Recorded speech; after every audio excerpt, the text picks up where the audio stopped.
দ্রব্যমূল্যের ঊর্ধ্বগতির বাজারে যখন টালমাটাল কাঁচা বাজার, সেখানে পিছিয়ে নেই মশলার বাজারও। সপ্তাহের ব্যবধানে কেজিপ্রতি 70 থেকে 80 টাকা বেড়েছে রসুন ও আদায়। এই দাম বৃদ্ধির কারণ এবং বাজার কেন অস্থিতিশীল পরিস্থিতি বিরাজ করছে সেটি শুনবে ব্যবসায়ী এবং ক্রেতাদের কাছে।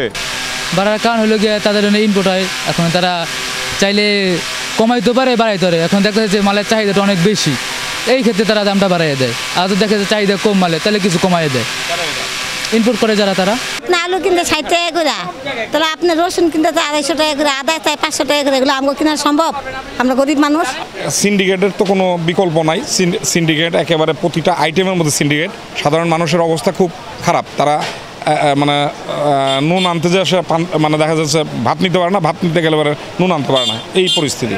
তা সাধারণ মানুষের নাবিশ্বাসের উপরে নাবিশ্বাস। কে কার কাছেই করবে বলবে? সবই তো দুর্নীতিপরায়ণ। সরকারের বিভিন্ন আমলারা বিভিন্ন সময় বিভিন্ন জটিলতা করে রাখে। আমাদের সার, বীজ, কীটনাশক, ঔষধের ক্ষেত্রে আমরা ভর্তুকির ক্ষেত্রে আমাদের অনেক হিমশিম খাইতে হয়, বারবার ঘুরতে হয়। আমলারাও এখানে অনেক দুর্নীতি করতে আছে। সরকার দুর্নীতির বিরুদ্ধে 0 টলারেন্স জারি করলে কি হোক, কার্যকরী 0 টলারেন্স হয় না।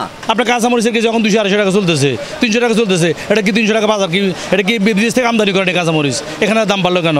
আদার দাম বাড়লো কেন? দেশে তখন হইতেছে, কিন্তু কেন বাড়তেছে? এটা সে বাজার সিন্ডিকেট।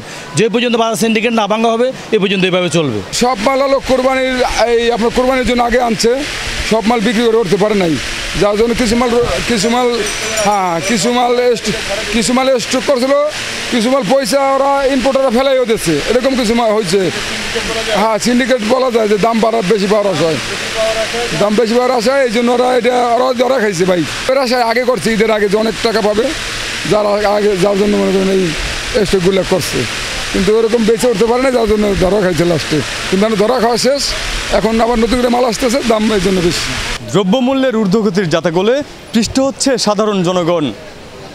এর পেছনে সিন্ডিকেটকে দায়ী করছেন ব্যবসায়ীবৃন্দ। এমন অবস্থায় সরকারের কার্যকরী পদক্ষেপ চায় জনগণ। অভি আরিফ, ভোরের পাতা, কারওয়ান বাজার, ঢাকা।